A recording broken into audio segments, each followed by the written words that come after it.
Have you ever witnessed a mother slap her own daughter at a family wedding in front of 100 guests?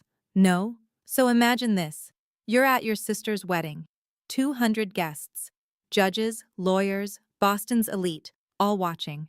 And your mother just handed you a stack of documents on stage, demanding you sign over your $2 million penthouse as a wedding gift to your sister. You say no. And her palm connects with your face so hard your earring flies across the marble floor. That was my reality. March 15th, 2024. They expected me to cry, to apologize, to surrender like I always had. Instead, I picked up my earring, walked out, and made one phone call. 1 hour later, a woman walked into that reception. When my mother saw who it was, she started screaming because the person she told everyone was senile and gone had just arrived with a lawyer and proof of everything she'd been hiding. Before I continue, please like and subscribe, but only if this story truly resonates with you.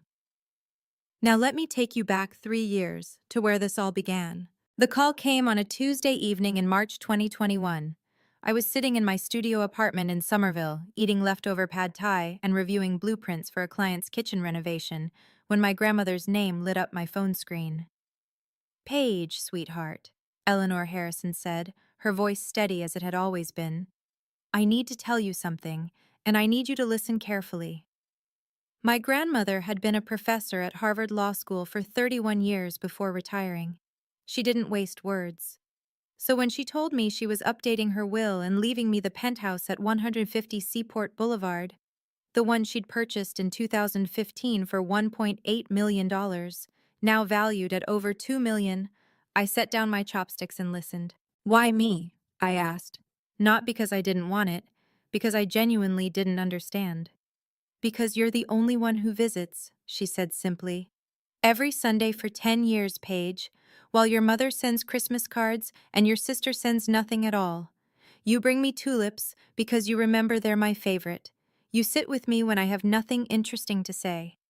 I felt tears prick my eyes. "Grandma, the paperwork will be finalized next month. Marcus Webb is handling everything. He's been my attorney for 20 years. She paused. "Your mother will not be pleased." That, as it turned out, was the understatement of the decade. The news leaked to my family within weeks. I still don't know how. Maybe someone at Marcus's firm mentioned it to someone who knew someone. Boston's legal community is smaller than people think. All I know is that by April 2021, my mother had organized what she called a family discussion at her $4 million home in Beacon Hill. I remember walking into that living room and seeing the way they were all seated.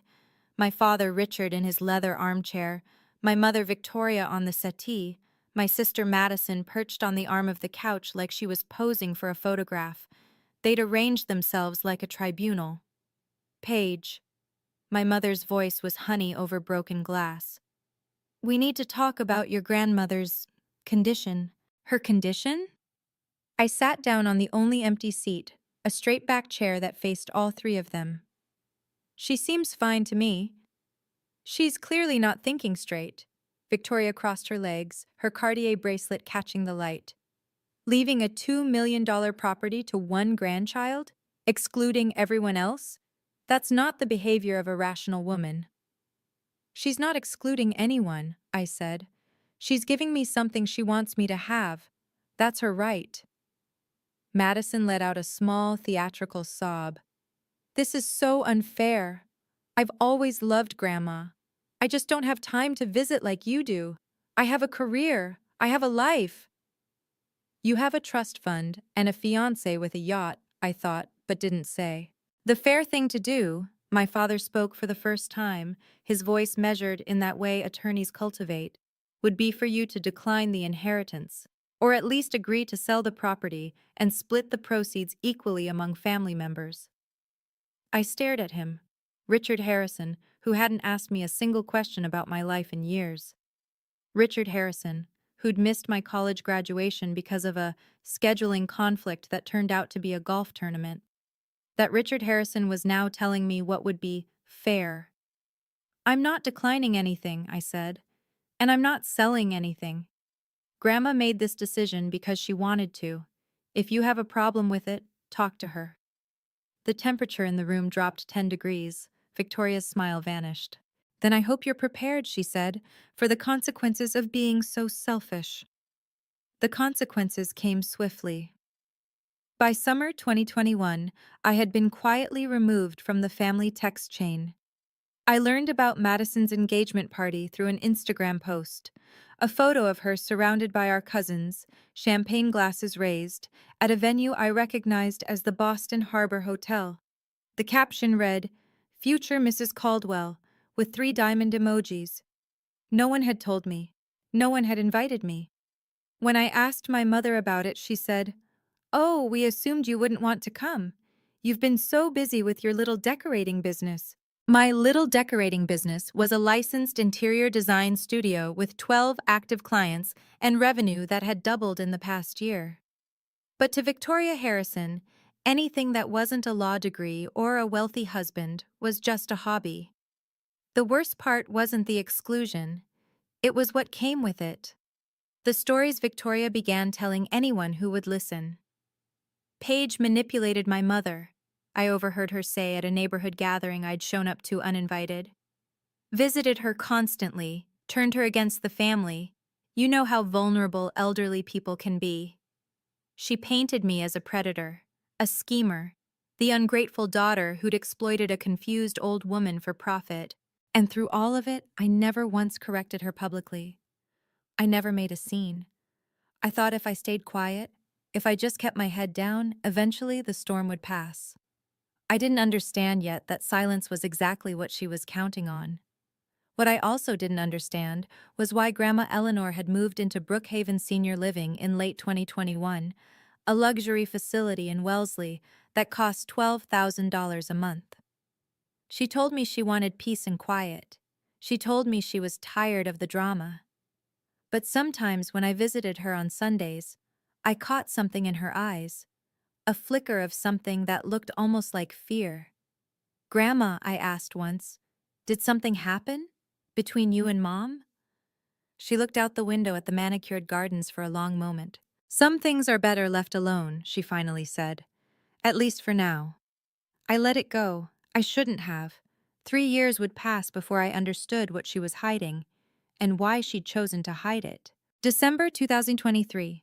3 months before the wedding that would change everything. I was in my studio on a Friday afternoon, reviewing fabric samples for a Brookline townhouse project, when the mail arrived. Among the invoices and catalogs was an envelope of heavy cream cardstock, my name written in calligraphy so elaborate, it took me a moment to decipher it. Inside was an invitation. Madison's wedding, March 15th, 2024. The Fairmont Copley Plaza. Black tie. For a full minute, I just stared at it.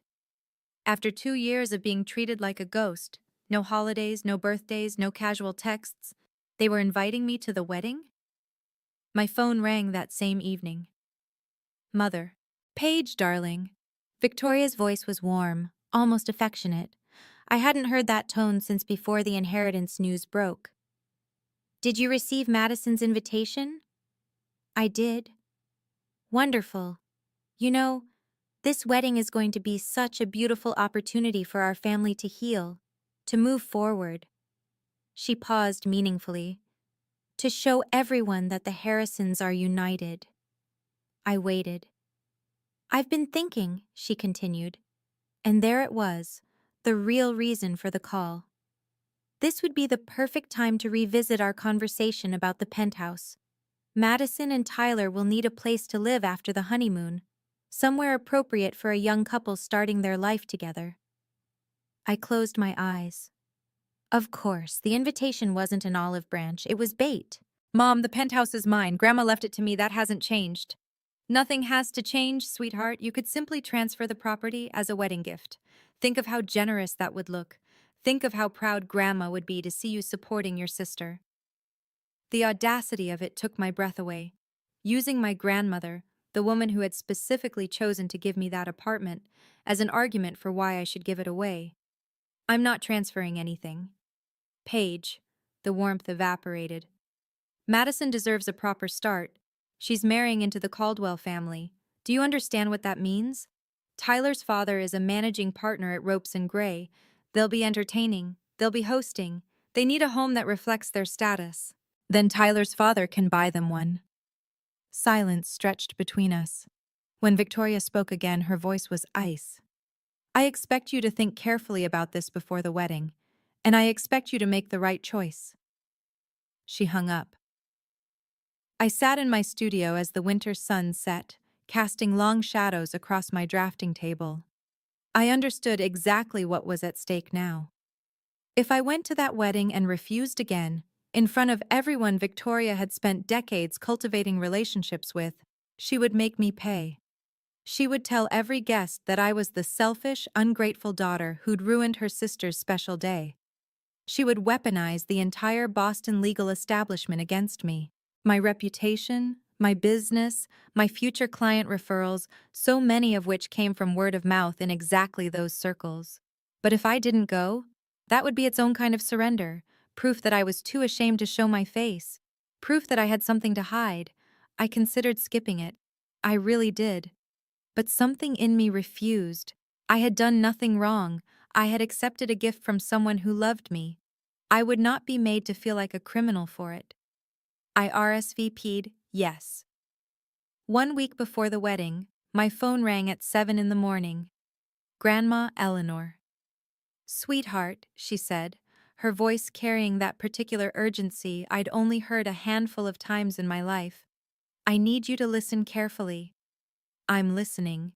If something happens at that wedding, and I believe something will, I want you to call Marcus Webb immediately. The number is 617-555-0142. Can you write that down? I grabbed a pen. Grandma, what are you talking about? What's going to happen? Your mother thinks I don't know what she's planning. She forgets that I was practicing law before she was born. Eleanor's voice was steady, but I heard the steel beneath it. I've prepared everything, Paige. Marcus has all the documents. If you need them, they're ready. Documents? What documents? Just remember the number. And remember, she paused, that I love you. Whatever happens, I love you. She hung up before I could ask anything more. I saved Marcus Webb's number in my phone, not understanding why my hands were shaking. I wouldn't understand until I walked through the doors of the Fairmont Copley Plaza and saw what was waiting for me. March 15th, 2024, 5:00 p.m. The Fairmont Copley Plaza rose above Copley Square like a monument to old money and older traditions. I'd driven past it hundreds of times in my life, but walking through those gilded doors as a guest, as a Harrison, felt different. It felt like walking into enemy territory. The ballroom was breathtaking. White orchids cascaded from crystal chandeliers. A 12-piece jazz ensemble played Gershwin in the corner. Waiters in black ties circulated with champagne flutes and canapes on silver trays. Every detail screamed expense, taste, and Victoria Harrison's personal touch. 127 guests. I'd counted the chairs during cocktail hour. Lawyers, doctors, investment bankers, old Boston families whose names appeared on hospital wings and university buildings. These were the people my mother had spent 3 decades impressing. Her audience, her witnesses. I wore a navy blue dress, elegant but not attention-seeking. I had debated for hours about what to wear, knowing that anything too expensive would be called showing off the penthouse money, and anything too simple would be embarrassing the family. In the end, I chose something that simply felt like me. Richard found me near the ice sculpture. A swan, naturally, 10 minutes after I arrived. Paige? My father nodded, his eyes sliding past me like I was a piece of furniture he was trying not to bump into. Glad you could make it. Dad. We stood in silence. After 32 years, we had nothing to say to each other. Madison appeared in a cloud of white tulle and Swarovski crystals, her veil trailing behind her like a promise of the life she'd always believed she deserved. She hugged me, arms circling but not quite touching, the way you'd embrace a stranger at a networking event. Paige, you came. Her smile was camera ready. Perfect teeth, perfect makeup, perfect performance. Of course I came. You're my sister. She pulled back, and her expression shifted. Subtle, calculating. Did you bring the paperwork?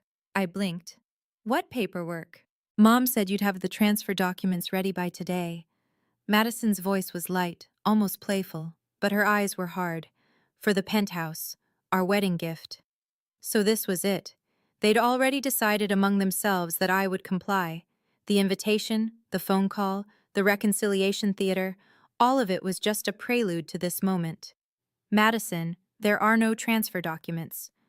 What do you mean? I mean the penthouse is mine. It's not a gift. It's not up for discussion. Her perfect smile flickered. But Mom said, I don't know what Mom told you. I kept my voice low, steady. But I'm not signing anything. Not today.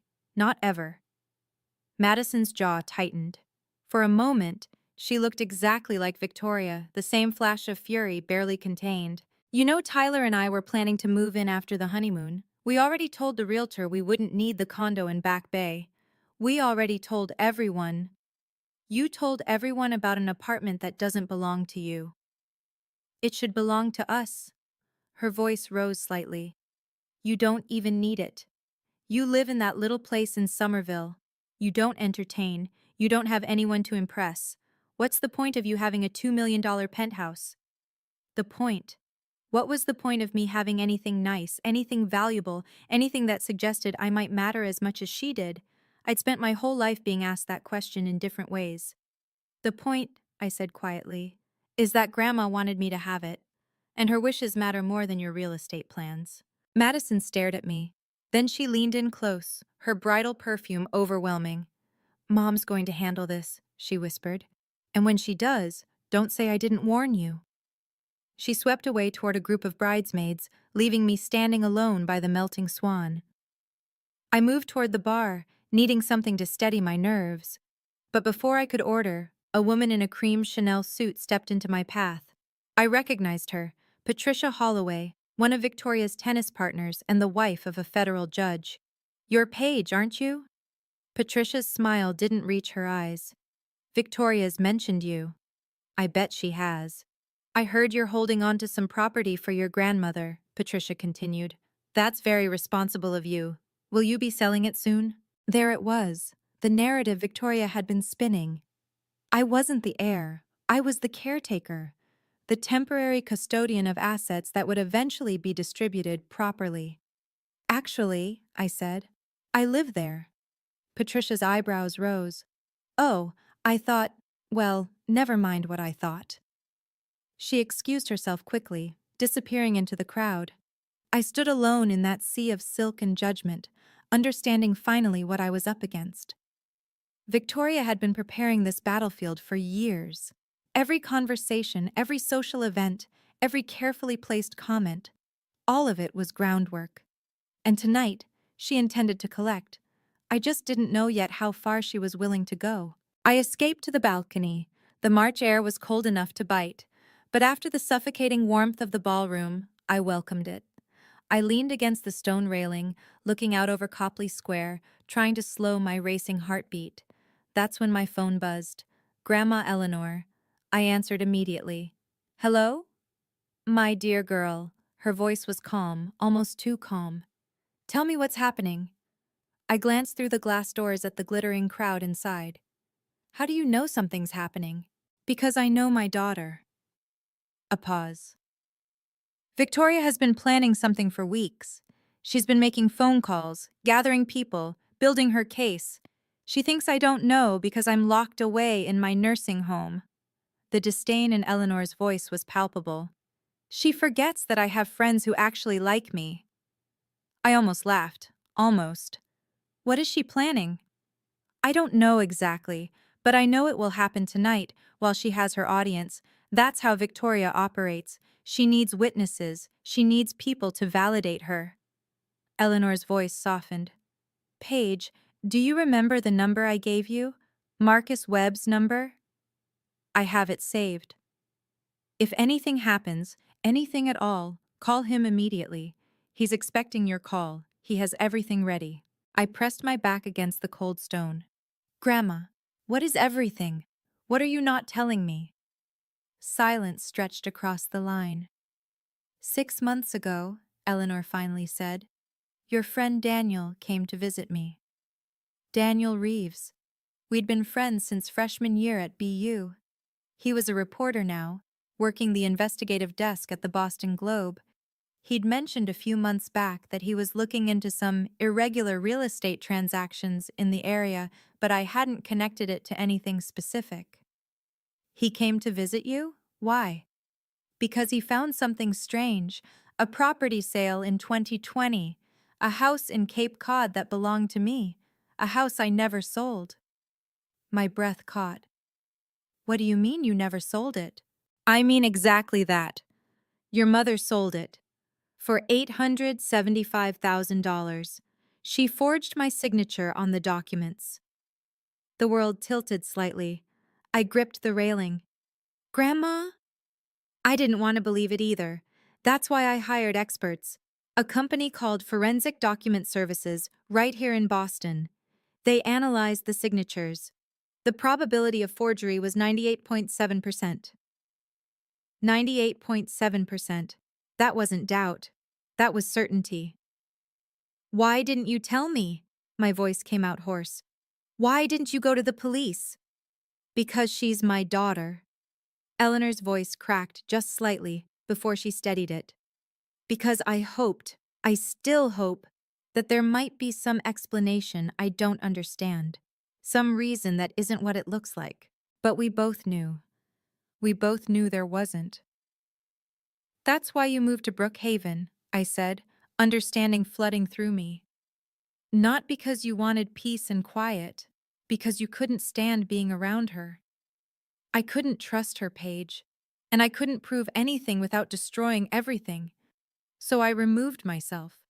I protected what I could protect, the penthouse, my remaining assets, and I waited. For what? For Victoria to make a mistake. Eleanor's voice hardened. Tonight might be that mistake. If she pushes too far, if she exposes herself publicly, then Marcus has everything he needs to respond. The forensic report, the original transaction documents, witnesses who saw me during the time I supposedly signed those papers. I was in the hospital with a broken hip. I couldn't have signed anything. I closed my eyes, absorbing the weight of it all. My mother hadn't just tried to manipulate me. She'd stolen from her own mother. She'd committed fraud. And she'd let Grandma Eleanor take the blame for not being rational when she'd changed her will. Paige! Eleanor's voice pulled me back. I'm not telling you this to make you hate your mother. I'm telling you because you need to understand what you're dealing with. And you need to know that if she corners you tonight, you're not alone. You have never been alone. I heard the jazz band start up again inside, a swing number that felt grotesquely cheerful. What do you want me to do? Whatever happens, don't sign anything. And if it goes badly, if she pushes you beyond what you can bear, call Marcus. Tell him the documents are needed. He'll know what to do. And you? A pause. When Eleanor spoke again, I could hear the smile in her voice. If Marcus calls me, I'll be there within the hour. I've been waiting 3 years for this, darling. I'm not going to miss it. She hung up. I stood on that balcony for a long moment, cold wind whipping my hair. Then I straightened my shoulders, smoothed my dress, and walked back into the ballroom. I was ready, or at least, I thought I was. I'm going to pause here for a moment, because I know some of you watching this have been in situations like mine, where you're surrounded by people who are supposed to love you, but instead they make you feel small. If this story is hitting close to home, let me know in the comments. Should I have walked out right then? Or was I right to stay and face what was coming? Your answers mean more to me than you know. Now let me tell you what happened next. 7:30 p.m. Dinner had been served and cleared. The toasts had been made. Richard's stiff, perfunctory speech about legacy and family values. Tyler's father waxing poetic about the merger of two great Boston families. Madison's maid of honor, telling a story about their sorority days that made everyone laugh politely. I sat at table 14, near the back of the ballroom, with a collection of distant cousins and family friends who seemed unsure why I was there. Fine by me, I wanted to be invisible. But Victoria Harrison had other plans. The clink of metal against crystal cut through the room's chatter. My mother stood at the head table, champagne flute in hand, microphone in the other. Her smile was radiant, her Valentino gown glittered under the chandeliers. "If I could have everyone's attention," she said, "I'd like to take a moment for something very special, a family tradition that Madison has asked me to facilitate." I felt the first prickle of warning at the base of my spine. As many of you know, the Harrison family believes in taking care of each other. We support each other. We make sacrifices for each other. Victoria's eyes swept the room, landing briefly on me before moving on. And tonight, in the spirit of that love, I'd like to invite my eldest daughter, Paige, to join me up here. 127 pairs of eyes turned toward table 14. I didn't move. I couldn't move. "Paige, sweetheart?" Victoria's voice carried a note of gentle encouragement that I knew was performance. "Come on up, honey. Don't be shy." What choice did I have? If I refused, I would be the difficult one, the ungrateful one, the sister who ruined Madison's wedding with her stubbornness. I stood. My legs felt like they belonged to someone else as I walked through the maze of tables, past the whispered comments and curious stares, up to the raised platform where my mother waited with her serpent's smile.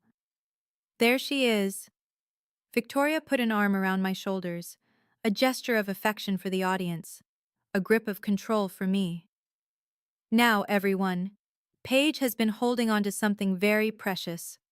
Our mother, my mother, left her a beautiful penthouse apartment in the Seaport district. $2.1 million in value, quite an inheritance." Murmurs rippled through the crowd. I saw Patricia Holloway nod knowingly. "Paige has been keeping it safe," Victoria continued, "waiting for just the right moment to share it with the family. And what better moment than this, Madison's wedding day, the start of her new life with Tyler." She produced a folder from somewhere, I hadn't even seen her holding it, and opened it to reveal a thick stack of legal documents. Transfer of deed, quitclaim agreement. My name already typed in the signature lines. All Paige needs to do is sign, and this incredible gift will help Madison and Tyler start their marriage in a home that truly reflects their future. The room actually applauded. They applauded, like this was a heartwarming moment, like I was about to perform an act of sisterly love, not be publicly coerced into giving away my inheritance. "Mom." My voice was quiet but steady. "I'm not signing this." Victoria's smile didn't waver. "Don't be nervous, sweetheart. It's just paperwork." "It's not just paperwork. It's the apartment Grandma Eleanor left to me. Not to Madison, not to the family, to me." The applause died. The silence that replaced it was deafening. "Paige." Victoria's grip on my shoulder tightened. Her voice dropped, but the microphone still carried it. "Let's not make this difficult. I'm not making it anything. I'm telling you no." Madison appeared at the edge of the platform, her face a mask of wounded innocence. "Paige, you're really going to do this? On my wedding day?" "Madison, I didn't ask to be called up here. I didn't ask to be put on display. You all set this up without even asking me." "Because we knew you'd be selfish," Madison spat. "We knew you'd choose that stupid apartment over your own family."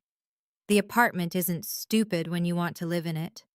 Tyler's father coughed uncomfortably. A waiter near the kitchen doors looked frozen in place, tray suspended in air. This was not the elegant evening anyone had envisioned. Victoria's composure finally cracked. Her face reddened. Her voice rose. "You ungrateful child." The microphone amplified every syllable.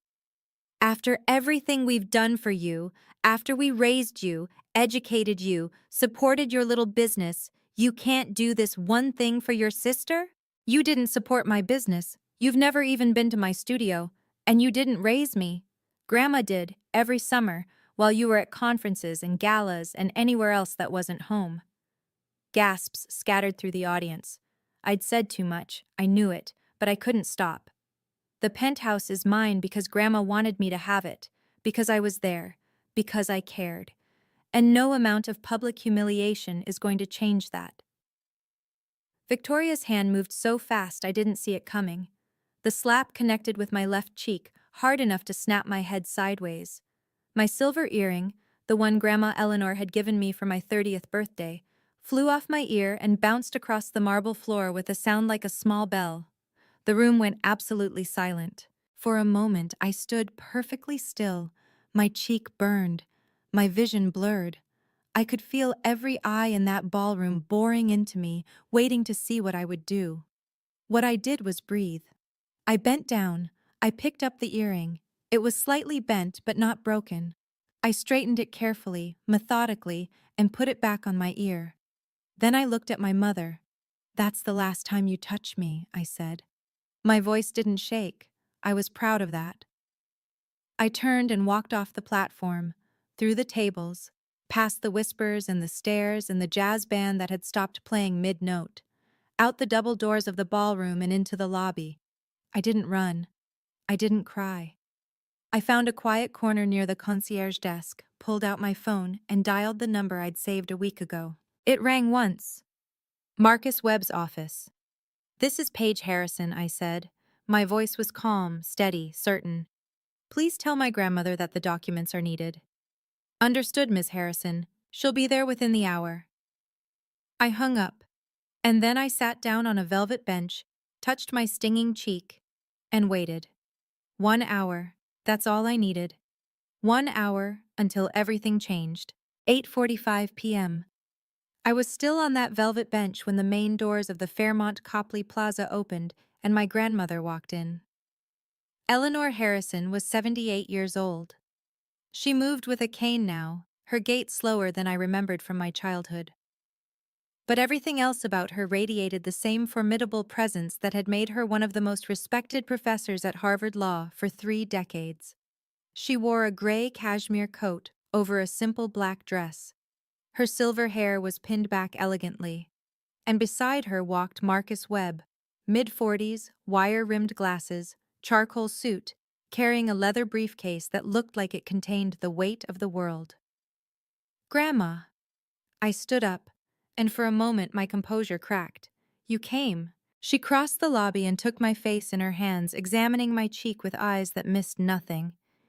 "She hit you." "Yes." Eleanor's jaw tightened. Then she kissed my forehead, gently, the way she had when I was a child and had fallen off my bicycle. "Then let's finish this," she said. We walked into the ballroom together. The wedding was in chaos, clusters of guests huddled in conversation, their champagne forgotten. Madison was crying, actually crying this time, while Tyler and his parents hovered nearby, looking mortified. Victoria stood near the head table, gesturing emphatically to Richard, who seemed to be trying to calm her down. No one noticed us at first. Then someone gasped. Then someone else. And then Victoria turned and saw her mother walking toward her across the marble floor. "Mom?" The word came out strangled. Victoria's face went white. "What are you? How are you?" "I'm here for my granddaughter's wedding," Eleanor said. Her voice carried across the suddenly silent room. "I wasn't invited, of course, but I decided to come anyway. I hope Madison doesn't mind." Madison, mascara streaming down her cheeks, could only stare. "What is this?" Victoria's voice rose. "What are you doing here?" "I'm doing what I should have done 3 years ago." Eleanor stopped about 10 feet from her daughter, close enough for everyone to hear. "I'm telling the truth." She turned to face the assembled guests. 127 people, many of them lawyers and judges and professionals who understood exactly what was about to happen. "My name is Eleanor Harrison. I was a professor of law at Harvard for 31 years. I am of sound mind, and I am here to confirm that the penthouse at 150 Seaport Boulevard, the property my daughter has been publicly demanding my granddaughter surrender, was left to Paige Harrison in my will, dated June 14th, 2019. That will is legal, valid, and enforceable. There are no other claims to that property. Marcus Webb opened his briefcase and withdrew a document. This is a certified copy of Mrs. Harrison's will, notarized and filed with the Suffolk County Probate Court.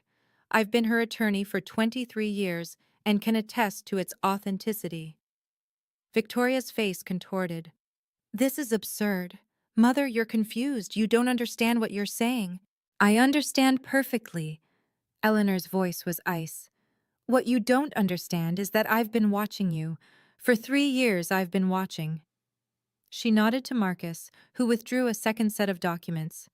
These are transaction records for a property in Cape Cod, a property that was deeded in my name until September 12th, 2020, when it was sold for $875,000. The room went completely silent. I could hear the ice melting in abandoned champagne buckets. I did not sell that property, Eleanor continued. I could not have sold that property. I was in Massachusetts General Hospital for 6 weeks that fall, recovering from a broken hip. I signed nothing. I authorized nothing. Victoria's mouth opened and closed. No sound came out. Marcus produced a third document. This is a forensic analysis report from Forensic Document Services, a certified firm specializing in handwriting analysis. They examined the signature on the Cape Cod sale documents against authentic samples of Mrs. Harrison's handwriting. He turned to the room, his voice carrying the weight of courtroom authority. Their conclusion? The signature is inconsistent with Mrs. Harrison's authentic hand. Probability of forgery, 98.7%. Murmurs erupted through the ballroom.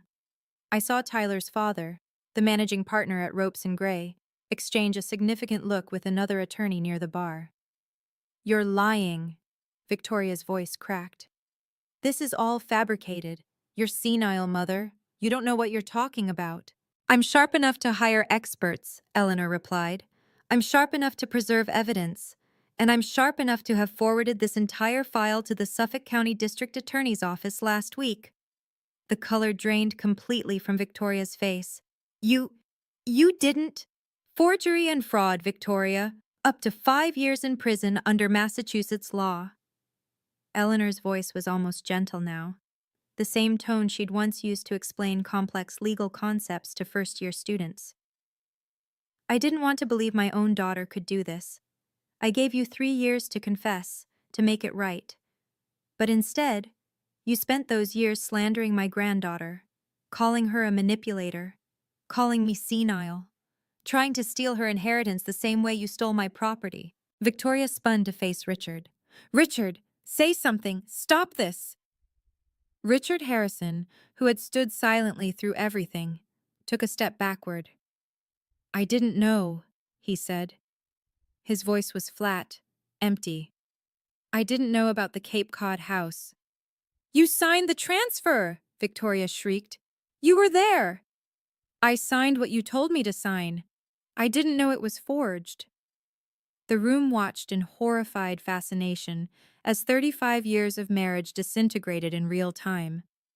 Madison finally spoke, her voice small and broken. Mom? What is Grandma talking about? Victoria didn't answer. She couldn't answer. She stood in the center of her own carefully constructed stage, her perfect wedding, her perfect audience, and everything was falling apart. Eleanor turned to me. Her eyes were tired, sad, but resolute. Paige, I'm sorry you had to find out this way. I'm sorry I waited so long. It's okay, Grandma. I took her hand. I understand.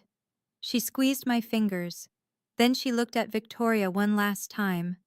You lost me the day I discovered what you'd done. Tonight, everyone else just got to see the truth. She paused. I hope someday you find it in yourself to take responsibility, but I won't hold my breath. She turned toward the exit. I walked beside her. Behind us, I heard Victoria start screaming. Incoherent denials, accusations, demands that someone do something. I heard Tyler's parents say something sharp and final to Madison. I heard the murmur of the crowd crescendo into a roar of gossip and speculation, but I didn't look back. Not once. I need to pause here for a second. When I walked out of that ballroom with my grandmother, I wasn't thinking about revenge. I wasn't thinking about winning. I was just thinking about how much time we'd lost, and how grateful I was that we still had some left. If you've ever had someone in your life who believed in you when no one else did, drop their name in the comments.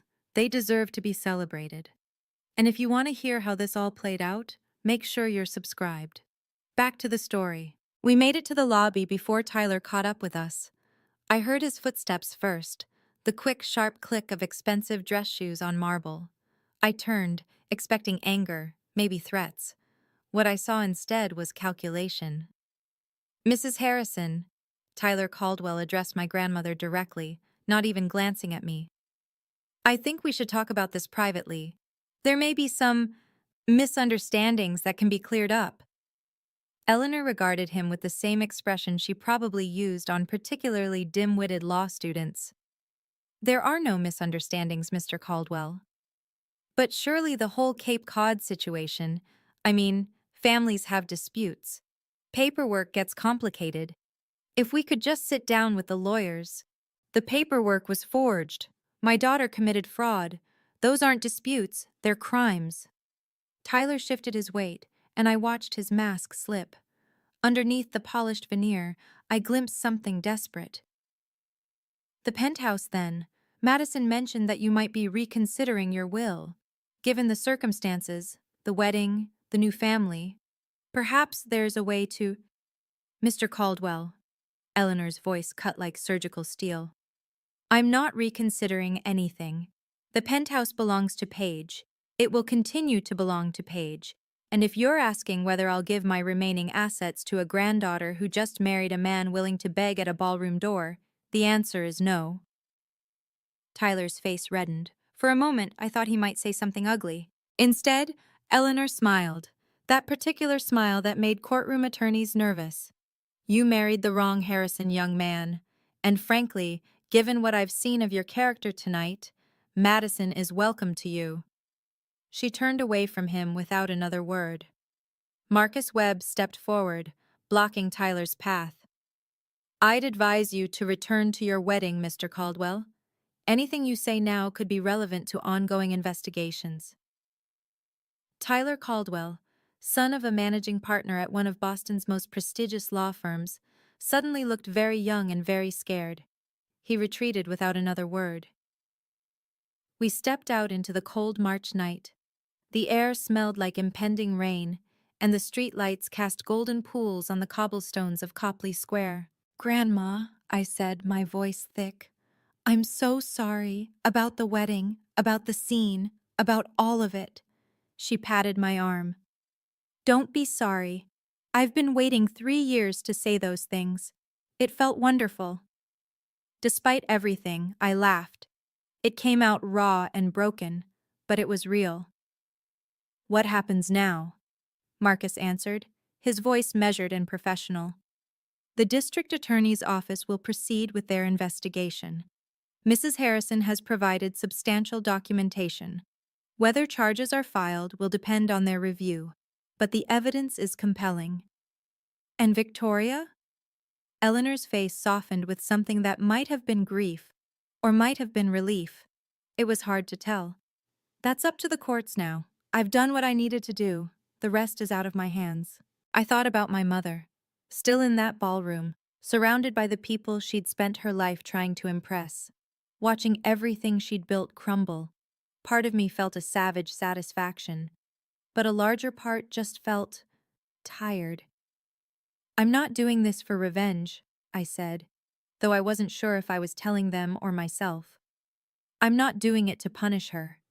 No, Eleanor agreed. You're doing it because some things can't be allowed to continue. Some lies can't be permitted to stand. She looked at me with those sharp, knowing eyes. There's no cruelty in telling the truth, Paige. There's only clarity. A town car pulled up to the curb. Marcus had arranged it while we were inside. I should get your grandmother back to Brookhaven, he said. It's been a long evening. Eleanor waved a dismissive hand. I'm not fragile, Marcus, but yes, I am tired. She turned to me. Come visit tomorrow. We have a great deal to talk about. And I want to hear how your design business is going. Really hear, not the polished version you give me. I'll be there. She hugged me. A real hug this time, not the performative embrace Victoria had given me on that stage. I held on longer than I probably should have. I love you, my sweet girl, she murmured. I love you too, Grandma. She climbed into the car with Marcus's assistance. I watched as it pulled away, disappearing into the Boston night. I stood alone on the sidewalk for a long time. My phone buzzed. A text from Daniel Reeves. Just saw the Globe's legal beat guy tweet something cryptic about a prominent Boston attorney. Was that? I typed back. I'll explain later. Thank you for everything. Another text. This one from a number I didn't recognize. Paige. It's Jennifer Thompson from Becker Legal. We were at the wedding. I owe you an apology. I believed things I shouldn't have. If you're ever interested in discussing design work for our new office, please call me. I stared at the screen. Jennifer Thompson. One of the women I'd seen whispering with Patricia Holloway earlier that evening. Now offering me business. I wasn't sure if I'd call her, but I saved the number.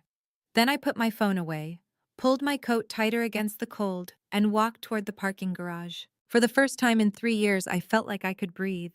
The fallout was swift and measured.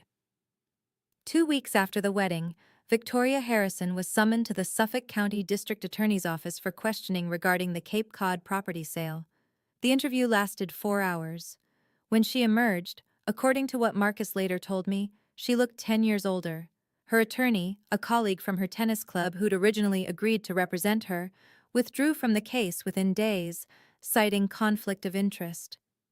The real reason, I suspected, was that he'd seen the evidence and wanted nothing to do with a losing battle. Or perhaps he'd heard from enough mutual friends that continuing to represent Victoria would damage his own standing in Boston's legal community. My father moved to a hotel on March 28th, the Ritz-Carlton, because even in crisis, Richard Harrison maintained appearances.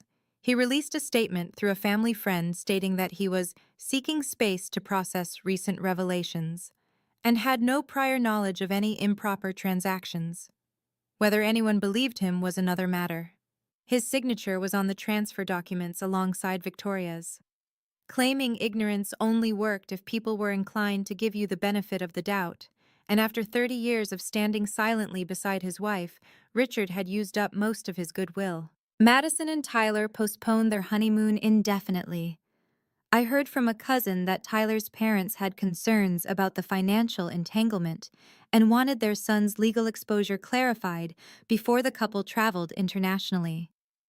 The dream of moving into my penthouse was, of course, dead. The social consequences unfolded more quietly, but with devastating precision. On April 3rd, Victoria received an email from Partners for Justice, the charity organization whose annual gala she'd co-chaired for 17 years. The subject line read, "Your invitation status has been updated." The body was brief and corporate. Due to circumstances requiring legal resolution, her involvement in the upcoming gala was under review pending further developments. Translation: she was disinvited. The Boston Bar Association opened an ethics inquiry after 2 attorneys who'd attended the wedding filed formal complaints. The complaints didn't allege anything Victoria had done to them. They alleged conduct unbecoming of an officer of the court. The investigation was ongoing. On April 10th, a small item appeared in the Boston Globe's Legal Beat column, written by a reporter I recognized from Daniel's newsroom. Boston area attorney under investigation for alleged document fraud in 2020 real estate transaction. The Suffolk County DA's office confirmed the investigation is active, but declined to comment on specifics. The attorney, whose name has not been released, is reportedly connected to a prominent Boston legal family. No names. But in a community as insular as Boston's legal establishment, no names were needed. Everyone knew within hours. I received 11 text messages that week from people I hadn't heard from in years. Some were apologies, Some were expressions of support. A few were clearly fishing for gossip, which I ignored. The message that mattered most came from Jennifer Thompson at Becker Legal. She followed up her wedding night text with a formal email. Subject: sincere apologies and a professional inquiry page. I want to begin by apologizing properly. At the wedding, I made assumptions based on things Victoria had told me over the years. Watching what actually happened that night, watching how you handled yourself with such dignity under impossible circumstances, made me ashamed of my own credulity. I don't expect forgiveness, but I would like to offer something concrete. Our firm is renovating our conference floor, and we're looking for an interior designer who understands professionalism, discretion, and good taste. If you're interested, I'd love to discuss the project. Please let me know either way. And again, I'm sorry. Jennifer. I sat with that email for 3 days before responding. Part of me wanted to reject it, to refuse anything that came from Victoria's social circle. But another part recognized that Jennifer Thompson wasn't Victoria. She was someone who'd been lied to, who'd believed those lies, and who was now trying to make amends. I took the meeting. The project was substantial: a full redesign of 2 conference rooms and a reception area for a mid-sized law firm. Budget: $82,000. Timeline: 3 months. It was the largest contract I'd ever landed. By May, I'd received 2 more project inquiries from attorneys who'd been at the wedding. Word was spreading, not just about Victoria's downfall, but about my work. People who dismissed me as the Harrison daughter with the decorating hobby were suddenly curious about the Harrison daughter who'd stood her ground. I didn't trust all of them. I vetted every client carefully, asked pointed questions about how they'd heard about me, and turned down one project from someone who seemed a little too eager to pump me for information about Victoria's case. But slowly, carefully, I began to rebuild. Not just my business, my sense of who I was. The strangest development came in early May. I received a certified letter from a real estate attorney in Cape Cod informing me that the 2020 sale of Eleanor's property was under legal review and that the current owners had been notified of potential title defects. Marcus explained what this meant. If the original sale was voided due to fraud, the buyers might have claims against Victoria for the purchase price. The property itself could potentially revert to Eleanor's estate. It's complicated, he said, and it could take years, but the wheels are turning. Victoria Harrison, who had spent her life accumulating status and property and social capital, was watching it all slip away. I won't pretend I didn't feel some satisfaction in that, but mostly I felt something closer to peace. Justice wasn't about revenge. It was about the world finally recognizing what was true. June 2024. 3 months after the wedding. I'm sitting on the balcony of my penthouse, watching the sun set over Boston Harbor. The sky is streaked with orange and pink, and the water reflects it all like scattered jewels. It's the kind of evening my grandmother always loved. Big skies, quiet moments, a glass of wine, and nowhere to be. She's here now, in fact. Eleanor comes every Sunday. I pick her up from Brookhaven in the morning, and we spend the day together. Sometimes we go to the Museum of Fine Arts. Sometimes we just sit here, on this balcony, and talk. Today, we've been talking about my father. He called me, I tell her. Yesterday. She raises an eyebrow. And? He wanted to explain, to tell me his side of things. I swirl my wine. He says he didn't know about the Cape Cod house. He says Victoria handled all the paperwork, and he just signed where she told him. Do you believe him? I think about it. Really think. I believe he didn't ask questions, I finally say. I believe he chose not to know. I believe he's been choosing not to know for 35 years about a lot of things. Eleanor nods slowly. And what did you tell him?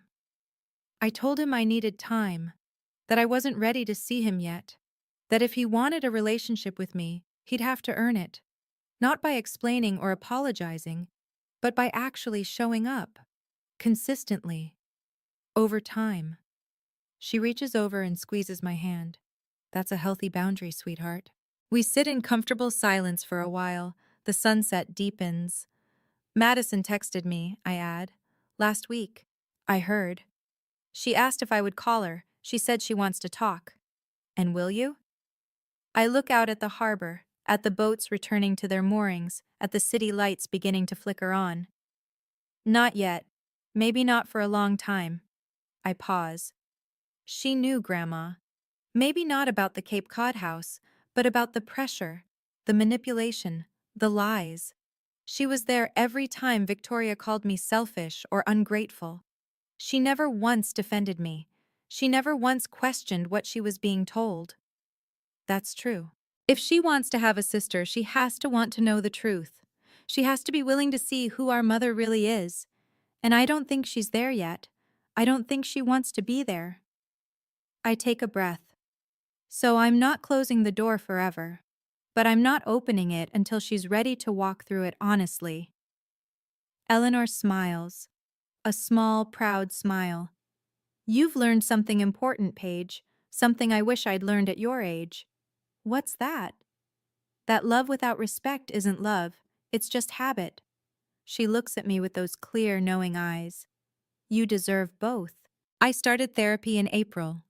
My therapist's name is Dr. Carolyn Mitchell, and she specializes in family systems and boundary setting. Every Tuesday at 4, I sit in her office in Cambridge and talk about things I spent 32 years avoiding. It's hard. Some weeks it's exhausting. But it's also the most important thing I've ever done for myself. There's something else, too. His name is Ben, and he's an architect I met at a design conference in May. He has kind eyes and a terrible sense of direction and absolutely no idea who the Harrisons of Beacon Hill are. He likes me, for my work, my laugh, my habit of talking to plants. It's new, it's slow, it's the first time I've let someone in without worrying about what they might think of my family. My grandmother finishes her wine and sets the glass down. You know, she says, I've been thinking about what I want my legacy to be. You've already given me a legacy, I say, gesturing at the penthouse around us. Not the property. She shakes her head. I mean the other thing. The thing that matters. I wait. I spent too many years keeping the peace, she says. Staying quiet to avoid conflict. Letting Victoria become who she became because confronting her was too painful. She looks at me steadily. I don't want that for you. I want you to speak the truth, even when it's hard. I want you to protect yourself, even when it feels selfish. I want you to know that being kind doesn't mean being silent. I feel tears prick my eyes. I'll remember. Good. She pats my hand. Now what's for dinner? All this emotion is making me hungry. I laugh, and the sound fills the evening air. This is my life now. A penthouse that's really mine. A grandmother who loves me. A business that's growing. Boundaries that are firm. A future I'm building myself. One honest choice at a time. If you're watching this, maybe you're in a situation where your family expects you to sacrifice yourself for their comfort. Maybe you've been told that setting limits is selfish. Maybe you're wondering if you're allowed to want more. You are. You're allowed. Being kind to yourself isn't the opposite of being kind to others. It's the foundation. Thank you for staying until the end. And if this story resonated with you, if it reminded you that you deserve respect, that your boundaries matter, that truth is worth telling, leave a comment. Tell me your story. I want to hear it. Take care of yourselves. Thank you so much for watching my story all the way through.